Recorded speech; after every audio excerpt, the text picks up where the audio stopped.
to Cherish TV. We are so glad you joined us today. Today we're talking about a topic that is sadly becoming very common. We're talking about mental health. There used to be a stigma around mental health. People didn't talk about it, but we're going to talk about it here on Cherish TV today. So Emma, I want to lead off with you.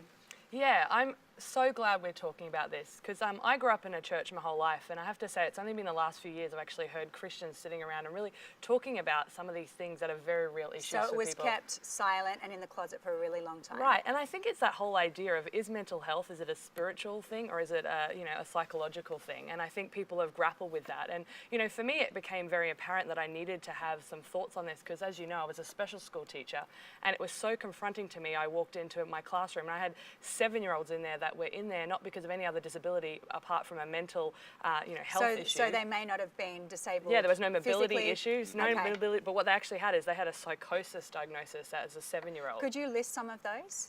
What the psychosis was? Yeah. So it was like self-harm, the inability to stay calm, unable to sleep. I mean, if we're getting really real, I had kids that would literally want to bite chunks out of their own arm. Wow. Like, it was so confronting to me, and as a Christian, I'm like, what is my response to this? Do I pray? Do I, as a educated professional, take them to get better medication? Like, I really felt the tension in that moment, and I'm like, that's why I love this conversation. So it's very real. It's not something that just exists in tiny little pockets. It's exactly. Now and in a less extreme version, epidemic. like every Sunday, I have people approaching me saying, hey, my husband's just been given a bipolar diagnosis. Depression is something that the doctor says I have. What do I do, Pastor? Yes. And so I'm in that position all the time of like, what is my response here? Am I dealing with the physical or am I dealing with the spiritual? Right. You bring up a valid point there. Dr. Matt, what would you say on that? Because there's people saying this is a mental condition, others saying it's spiritual, some say it's both. Where do you land on that? Yeah, it's a great question. So when I started in practice, so I probably see this weekly. Yeah. This topic comes up weekly, whether it's patients or a husband or a child. And so it's a very sensitive subject. And I believe now that I'm also in the church as a pastor. Right. I've actually changed my view. Is that right? Because I came from just a physiological point of view, where I wanted to try to treat this condition. Yes. And when I did find out there is a correlation between the gut and the brain, there is some physiological things, and I do have some strong beliefs about it, just where behaviors are not diseases. Okay. And I think that needs to be addressed, number one.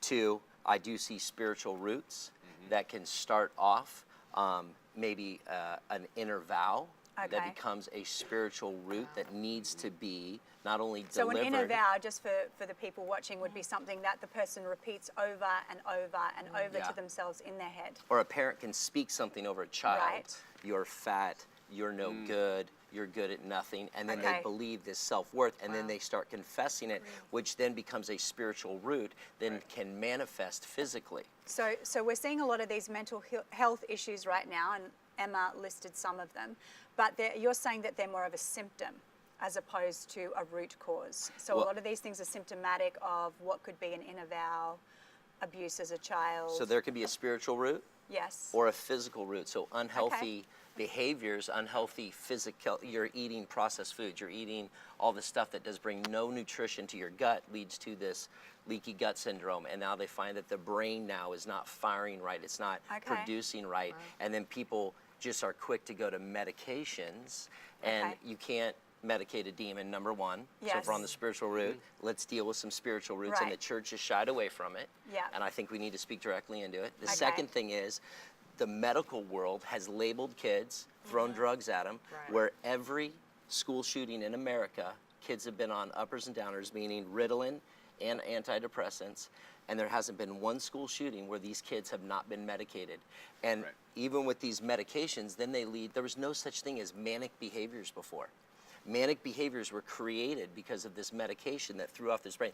No medical test exists for brain behavior. So they are just shotgun approaching through medicine to behave or change this behavior. Then they'll label a kid, and now that kid goes into school with a label, which now creates an inner vow of who they are. And this cascade effect happens. They live down to it. Because the church is back down, the medical world is and there's no balance. Okay. So we need to find a solution in this. Sam, I'm going to turn to you. Okay, well. No pressure, but you are a licensed marriage and family therapist. Right.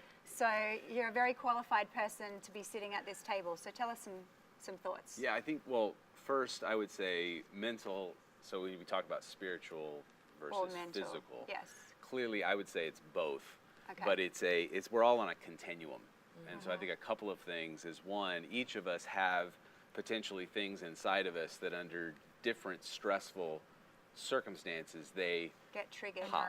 Okay. And so Dr. Matt said that no manic without kind of medication. Right. But I would say that I have seen people who stripped down naked on the freeway thinking they were Jesus Christ in a full-on Wow. manic episode. Okay. Yeah. So clearly there are people that are not taking their medication, okay, that exhibit these behaviors. But so I guess what I'm saying is It's when- not just medically induced. right. Yes. There are sometimes biological things, and where did that start, I think, is a debate. I don't know that we Okay. fully know completely. I was thinking when this topic came up that the very first example in our Intro to Sight courses was a guy named Phineas Gage in 1848. He he was a foreman on a railroad, and an iron bar went through his brain. Wow. And he lived for Ouch. 12 years after that. Man. Whoa. In But the 1800s too. in That's- 1848 to 1860. But the people said he was no longer Gage. Wow. And so what I would say to that is that it demonstrates that a physical change to the brain can alter behavior. Right. Yes. Now, what causes that physical change? Is it chemicals? Is it thought processes? I think we're learning a lot about that. Well, But in that case, wouldn't you say it was a spike in the that brain? was a spike in the brain, so a physical traumatic Yes. frontal lobe. injury. Right. Yeah, he Yeah. had a brain injury, and so sometimes we'll be dealing with people with, and this is what I'm talking about, discernment. Yes. So it's understanding Great the word. story. So before Yeah. I jump in and Yes. say, I'm going to pray this brain injury out of you. Okay. Well, it's understanding this person took they were in a massive car accident Yeah. and their head went through the windshield, and we're saying they're having anger management issues. Because they've got brain damage. They have brain damage. Yes. Now, Right. can God heal that? I believe He can, but it's being respectful Right. and not guilting this person into thinking they're a Right. horrible person because Yeah. they're having these symptoms. Wow. But it can like also that. be, in a Hebrew, the Hebrew language says anything that an animal can recognize is physical. So Right. when a dog sees you eating, he knows you're eating. That's a physical yeah. activity. Oh yeah, they do. But when a dog sees us talking, or they can't understand thinking, and so that's what I'm Yes. saying. Anything that's going on inside the thought process, Yeah. and this is what amazes me, is that we live in a highly affluent society. Our Yeah. external needs are not as apparent. I was talking to my wife earlier today about this. When we're on our backpacking trips and we're doing everything we can to survive, Yeah. find a place to camp, I'm not worried about how much money is in my bank. Wow. So but this is what I think is fascinating, is when we have everything we need, the snake is still in the garden, so to speak. The ants in my house still drive me nuts. It's that there are things that still creep in. The enemy can What you're either concentrating use on. external things Right. to say you don't have enough, or he can use internal things Wow. to basically torment you. Yes. But I want to just talk about this, because if we have a physical, we can easily go, okay, they had a brain trauma. Yes. We can wrap our head around Absolutely. that. What I'm saying, the issue in America that is starting with children Yeah. that were born and suddenly they have these mental disorders. So like an Yeah, yeah. ADD, an ADHD. They have anxiety, they're depressed, and okay. they're labeling behaviors, Right. and people are not parenting. Yes. So I think there's a parenting issue Right. that's now allowing this thing, and so let's just medicate them. It's easier. Yeah, Let's So go to the McDonald's, symptoms are fast vast. food. Let's. Yeah, I think I think that human nature is a quick fix. Right. So there's a Yeah. problem. I'm stepping back and going, okay, instead of actually stepping back and going, okay, what is the problem?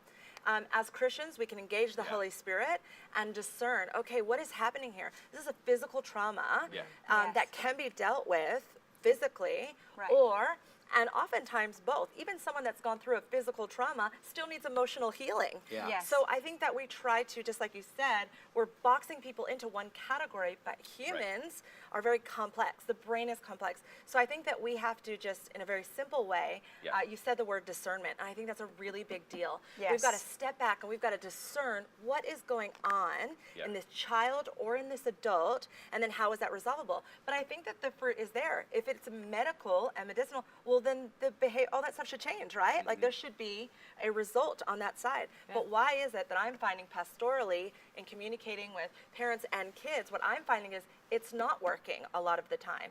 That sometimes there was a supposed quick fix or Like a medication. a medication, here, Right. take this medication. Right. But then all of a sudden, your child is still developing with all of these other symptoms. And if that medicine was meant to help, then why isn't it? Wow. Yes. And so I think that's where we have to step back and go, okay, what else do we need to do here? Well, that's Yeah. what I'd like to ask both Sam and Matt here. I want to ask because I know you have strong feelings around medication. Do you ever Yeah. think that they're That's good. appropriate?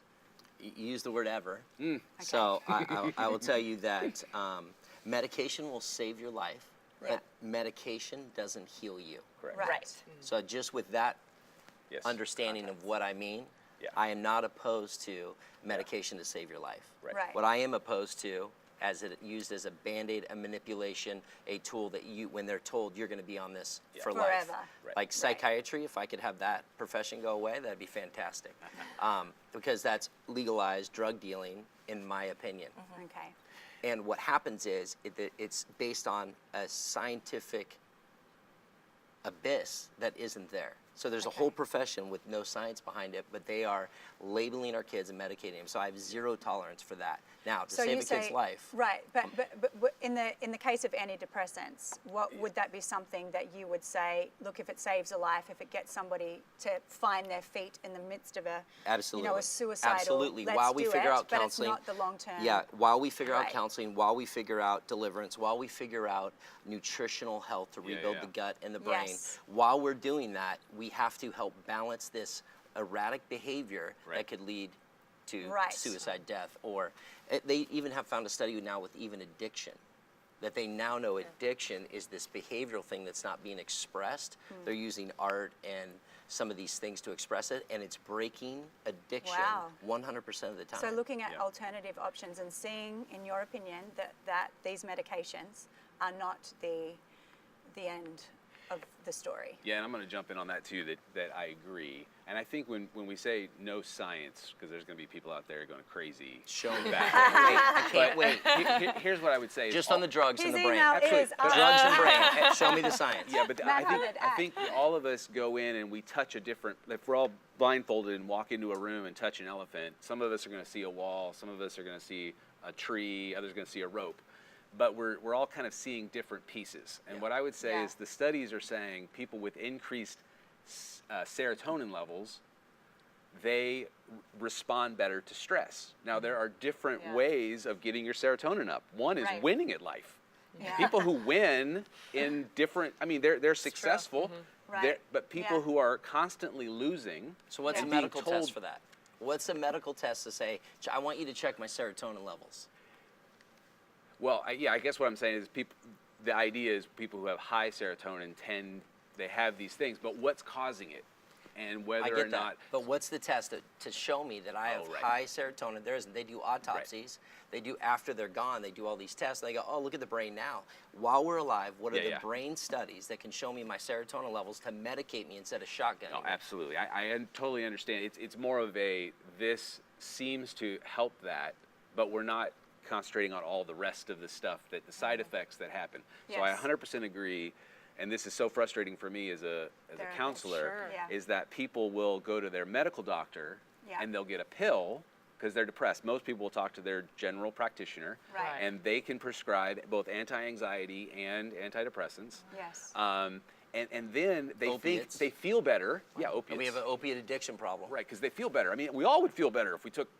I mean, right? We Right. For a feel little like while. just For a incredible, little while. but Yeah. it doesn't solve the underlying Problem. Yeah. problems Wow. that they're anxious about. And so now those problems continue to get bigger and bigger. Right. And so what I would Something I thought Matt said that was so powerful is that you can't medicate a demon, and that's something in my experience I'm realizing. You can take all the pills in the world, but if you've got it like something spiritual, like it'll a spiritual mask it for a time. Exactly. So I think But the answer is it's both. It's both physical and spiritual. And the question really is, have you approached both with the same amount of energy and vigor? Have you gotten just as much prayer as you've gone to a doctor to get medication? Because I think both are going to lead to a solution. Pastor Mike Connell says this, who specializes, his whole life is about deliverance. He says, I've watched medications become a gateway to open a door that a demonic presence can enter and become a stronghold that wouldn't have been allowed to. He says, when I deal with someone on a medication, I bring my team in, and some demons can't be released without prayer and fasting. He goes, I will not mess with that level if they've been on a medication, because that is a deep-rooted door that's been opened to almost the soul, he says, because your mind has been altered by a drug that now the enemy can play with at the deepest level. And he says, those are my number one concerns when I'm going through someone with deliverance and prayer. An over-medicated generation that's rising up. I mean, we have to be, I think it's important to educate ourselves. Churches across America need to educate themselves in the area of liberation and breakthrough when it comes to a demonic world. There is a very real spirit world. And there is a darkness, and then there is light. And when I talk to people pastorally, and they tell me they have night terrors that no medication is getting them free from, and then I stand there and pray and bind and break a devil and tell a devil to leave, which we can do under the authority of Jesus. Come on. He died that we could be set free in every way. So when we do that, and I've seen it over and over again, that thing leaves. All of a sudden, that person comes into their right mind. And there is peace in their heart. So then at that point, we then address the medical side of things. Because I would never tell a person standing in front of me that's got powerfully liberated, set free, just dump that medication.